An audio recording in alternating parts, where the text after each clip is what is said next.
এই কথা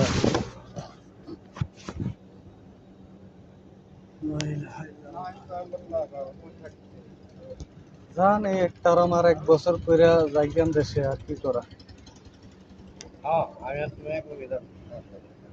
মনে করেন কেউর 20 বছর কেউর 10 বছর এত বছর বিদেশ করার পরেও যদি মজবুরি শেষ না হয় হইব না আর তুমি মজবুরি যতদিন- শেষ আর হইব এটা তুমি যতদিন পয়সা থাকবা না ততদিন আর হইব না।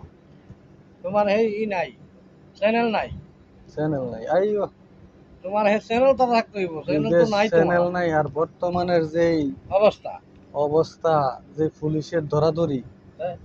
এই কুয়েতের মধ্যে মনে করেন এই এই 1 মাসের মধ্যে হাজার হাজার লোক ধরে পাঠাই দিবে হ্যাঁ, এরা নিয়ত যেটা করে এটাই করে করে।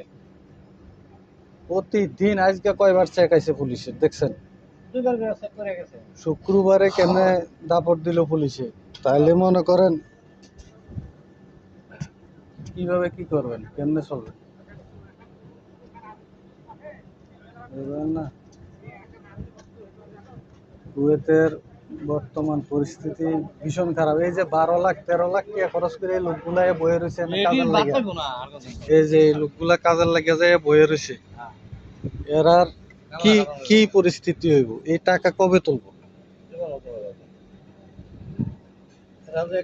এই যে নতুন মানুষ যারা একদিনের 400 দিনের মনে করে করে আইয়ে এনা এ যে বিপদে পড়ে টেকা তো তুলতে পারে না 10 বছর এই বিপদটার মধ্যে কি লেগে পড়েন যে কোনো লোকের যদি কোনো জমি বেচায় এই জমি করা বলো, যদি কোনো বাড়ি বেচায় এই বাড়ি করা বলো, যদি কোনো কিছু কইরা আইলো এটা করা বলো।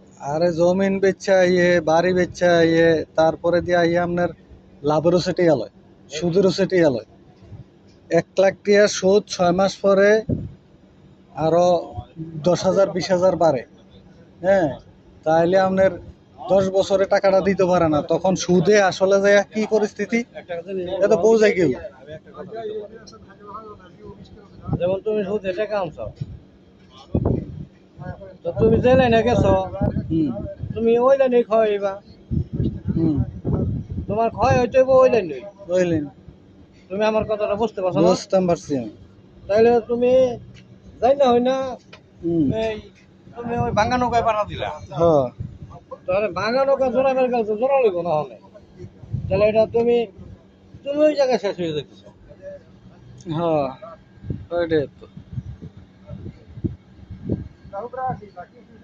কাদের ভাই, আমার যদি ক্যাশ নাও থাকে না, বুঝছো?